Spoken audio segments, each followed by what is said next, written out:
Okay, thank you for that. We're back here with Mr. Fred Blau, master makeup artist from Local 706 here in Hollywood, California.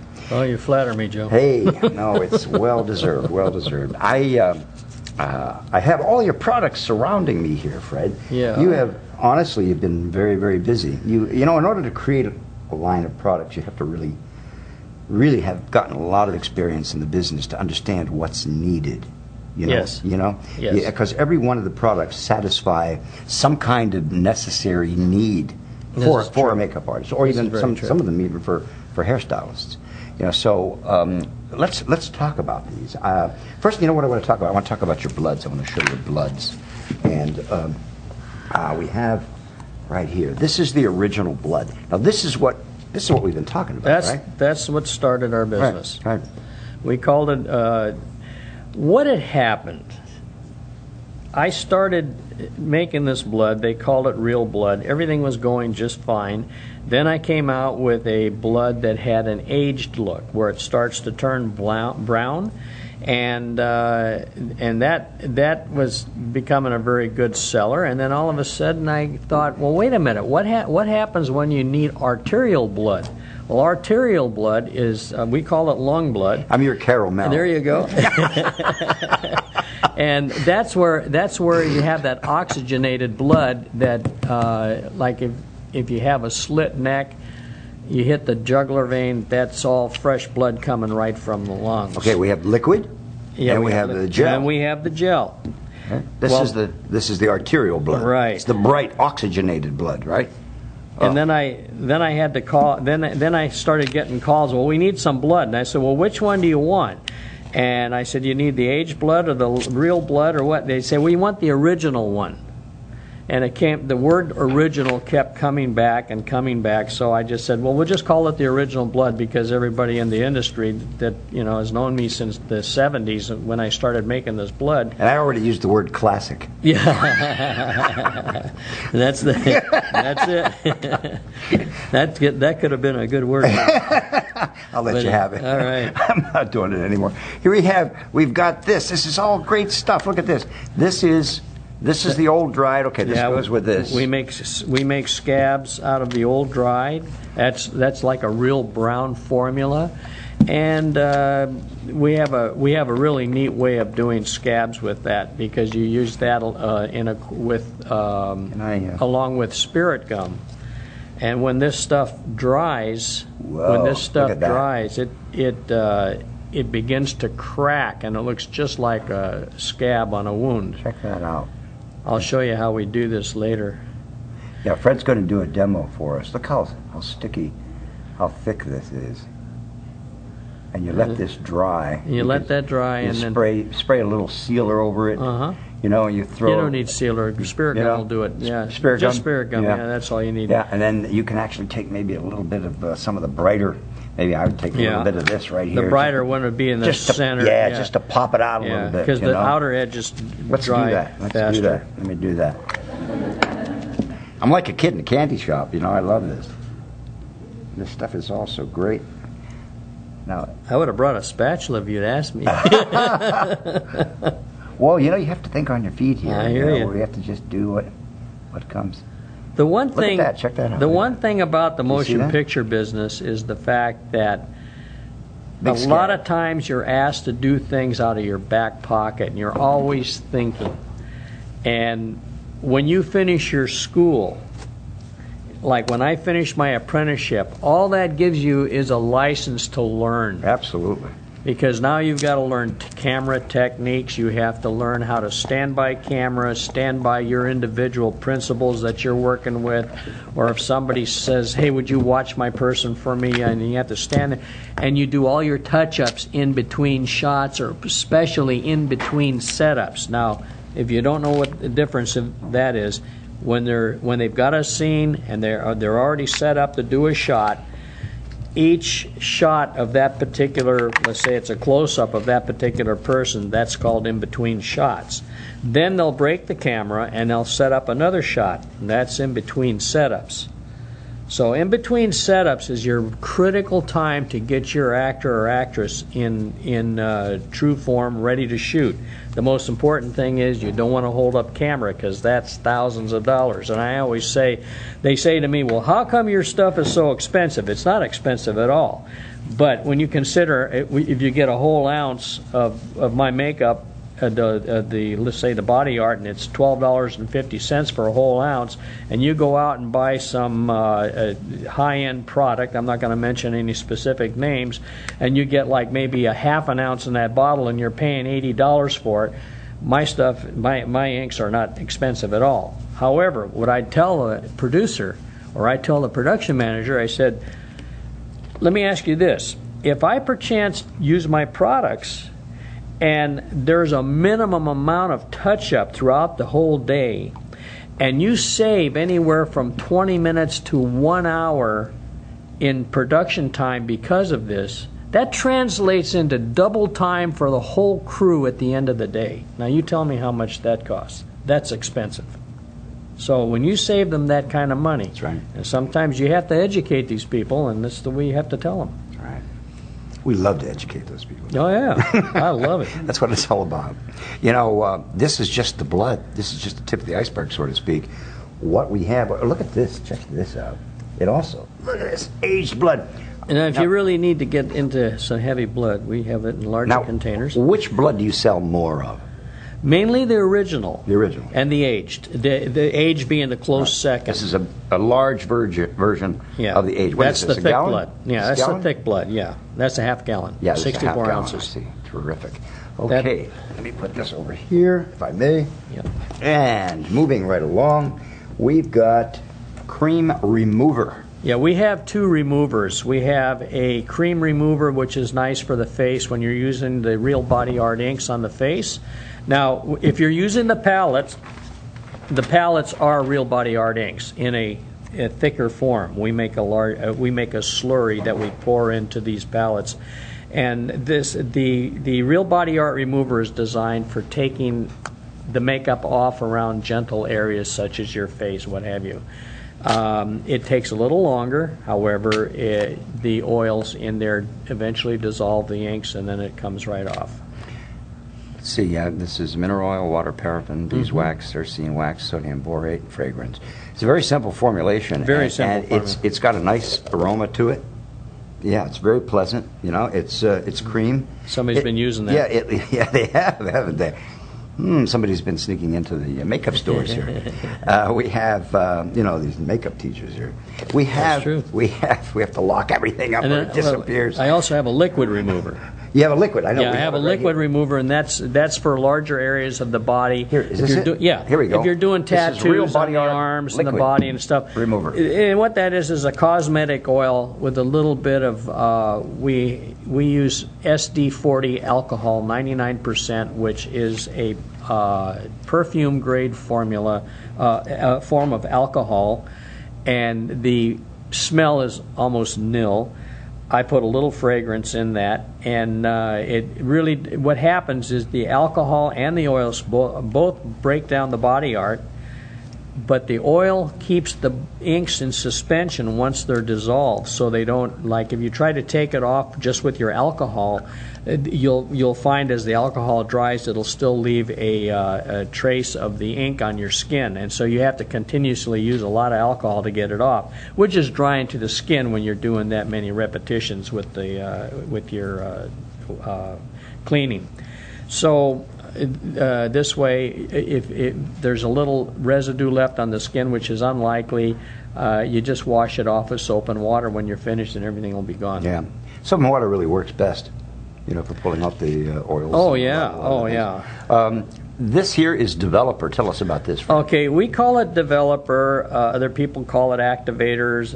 What happens is the developer is used to relax the ink in the palettes, And what you do is you use a little bit of ink, a little bit of developer on the palettes. We also use this to activate the tattoo transfers that we manufacture.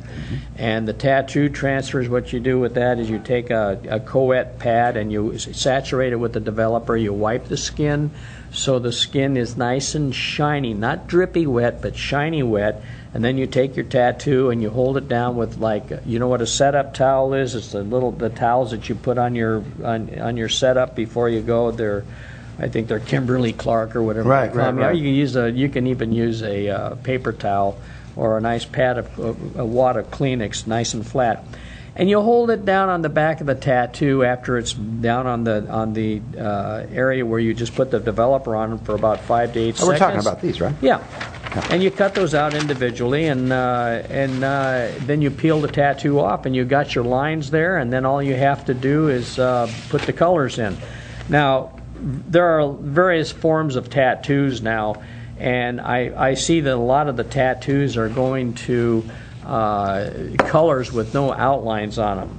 And so what we would suggest you do with that, when we manufacture our tattoos to be put on the skin, we can do them in a faded ink color, and you can get the areas where you want to blend your colors in so you don't have the outlines, but you'll have a faint outline there so you know where your target is. And we have a lot of ways of doing this. It takes a little longer, but I guarantee you we have the best looking tattoos on screen. And what we do is, after we do the tattoos, we have what we call Blue Aqua Sealer someplace there. It is right here. This is a new product that we came up with last year. Actually, I think it's been about 2 years. It seems still new, though, to me. This is a Cosmetic Acrylic, and we call it the sealer that seals all the other sealers, because once you put it on, things are there to stay. And it's you're there to stay as a client, for as sure. a customer. And so what happens is there's no real fragrance. smell to that. Yeah, it's very good. And the only thing is, it's water, and it takes a little longer to dry. And so I always say accelerate it with a little hair dryer.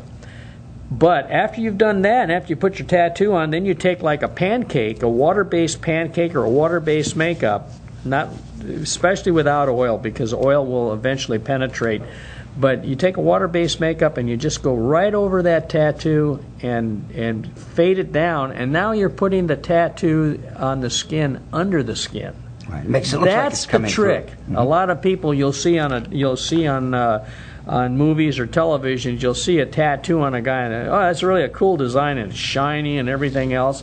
That's because they never put a layer of skin over it. And I always suggest you take that and you take some pancake. Yeah, it looks like it's just sitting on the surface of the skin. Oh, yeah. You know what I do also? And a lot of them, they can't put anything over because they'll smear. Yeah, you know what I do sometimes is I'll take, depending on the color of the skin, either no color powder. Right. And you can powder over it, and it just softens it and grays it out a little bit, you know? Very true. Or if the skin is darker, I'll take a darker, more pigmented powder. Right. You know, and go over, because it has a little flesh tone in it. Absolutely. So it's just like putting a layer of skin right over the tattoo, and then the tattoo comes through that, and it looks very, very real, as Fred says.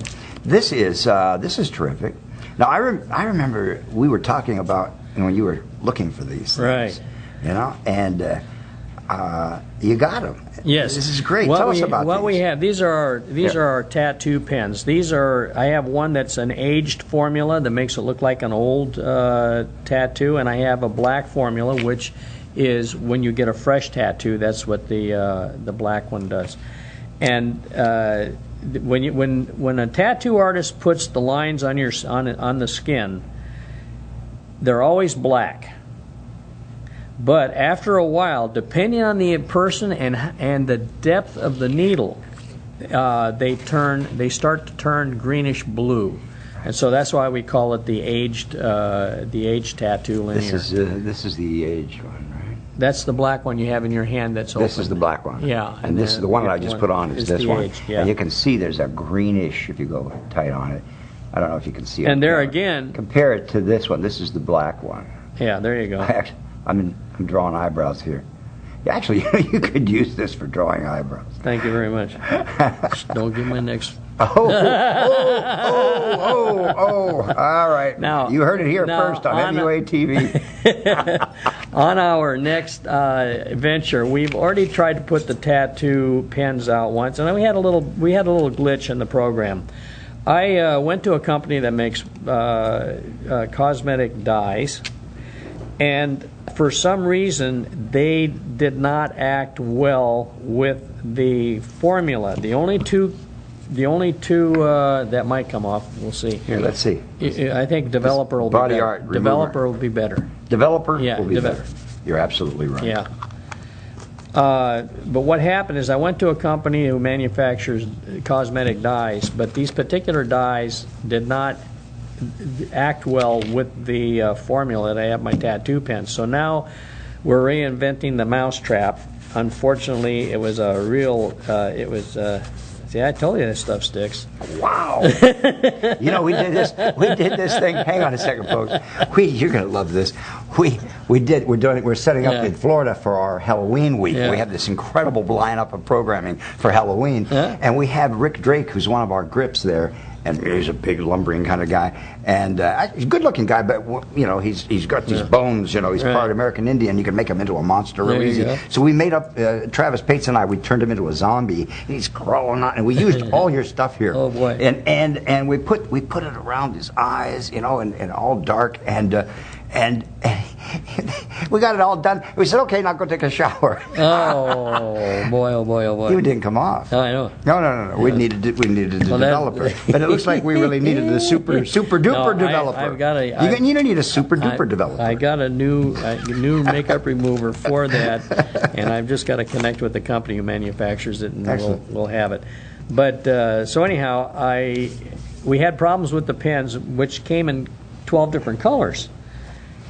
And then all of a sudden I found out the company that supplies me with my acrylics also has their own dye manufacturing thing. So now I've got a bunch of their dyes, and what we're doing right now is we're getting all the colors back in the pens, and we're field testing. We have to wait. It's one of these shelf test things to see how long they're going to last before they go bad on us. And so far, we've got some very good results. The two colors that were my biggest headache were the red and the yellow. And I've got yellow that's sitting in there that's like right now it's like over a year, so it's really hanging in there nice. What kind of a tip do you have on this? These are the same tips. Can you make a thinner tip? Yeah. A real exquisitely fine tip? I definitely want to do that. I definitely want to do that. Okay, then we won't say anything more. Maybe we can talk. Okay. No, I got enough. I have enough to worry about. I'm running for tips. I'm running 5 companies right now. Thank you very much. But anyhow, no more, please. So you know where we're at. Well, this is pretty amazing. I'm surrounded by something. Do we have any of the Let's look at the LS dirt? Oh, that's Drud. But anyhow, I have a product called LS Dirt. I don't have it here right now. It comes from the movie Life Stinks with Mel Brooks. Great. And what happened, we were on a show, and we had all these extras to make up, and they had to look oily, and we had to get all the dirt and stuff in their creases and their pores and everything like that. And I was working with one of my makeup associates, Mark Mousson, and he and I we've worked together on several pictures together, and he comes up and he says, come on, let's make this thing work. And I said, okay. So we started messing around with a bunch of things, pancakes and all kinds of things that we could work out. Right. We wanted to get the oil, and we came up with this formula that we could squirt out of a bottle, and the extras just came up and just close your eyes, blap, blap, blap, and then bingo, they were gone. And we had to accentuate the makeup to make it look more dense and look dirty. We could just pat a little dark brown or black pancake on their necks and what have you. And what happens is when you squirt this on your neck, you take your neck like this and you do this. And that's all you have to do, and bingo, it's instant grime. Yeah. Instant grime. Any place where there's creases and stuff, you put it on the face, and it'll eventually sink into the pores and everything. and it's That's great. a really big seller right now. And it stays. Yes, Yeah. yes, it works real It's nice. fantastic. I worked with Mark Busan. He's a very, very talented makeup artist. Oh, absolutely. Very, very nice guy. I worked with him, oh, God, it's been years. Ben Nye Jr. and I worked with him at CBS. I think it was Studio One. We were doing some kind of a Halloween special. Yeah. Yeah, it was years ago. I have to call Mark and have him come in and be a guest on our show. That'd be great. That would be terrific. But you know, we were doing a show together called Blood In, Blood Out. It was about all the gangs here in Boyle Heights and everything. And we had the Damon Chapa was the head man, and we would he would come in and sit down. Mark wasn't doing anything, so I'd be painting his face, and he'd start on the other side of his face for me, and he'd whisper, and Damon's here.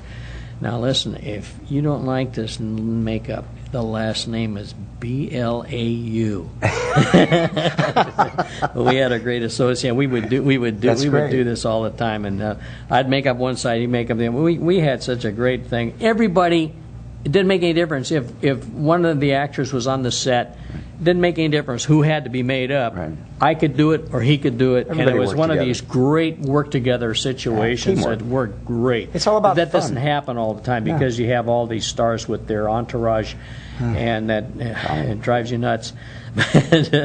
You know, you try to create a look for a show, and then the stars with their makeup artists, their rocket scientists that come in there, they have different ideas, and you say, guys, you know, and so all of a sudden you just gotta. Well, sometimes you have to step I know where you're back. going with it's this. very frustrating. Yeah, I know it is a bit frustrating sometimes when you know that the makeup artist is what you call a personal makeup artist. Now, not all personal makeup artists are, you know, inexperienced. I mean, there are a lot of makeup artists, you know, that really come in with stars that really have their act together. But so many may be friends or relatives, you know, that get brought into the business. How about the producers? Yeah, and the producers. 13 producers that do one little TV show. Yeah, and they bring their daughters in, you know, they're going to do makeup. I want to be a makeup artist, Daddy. I hear you.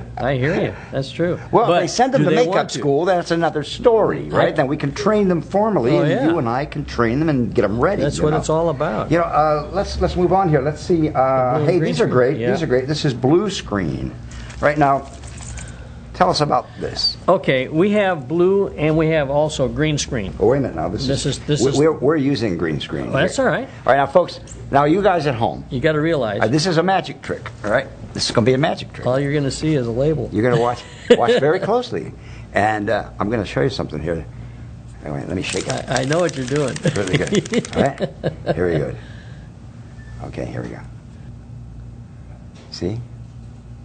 Check it out. You can see right through the bottle. Whoop.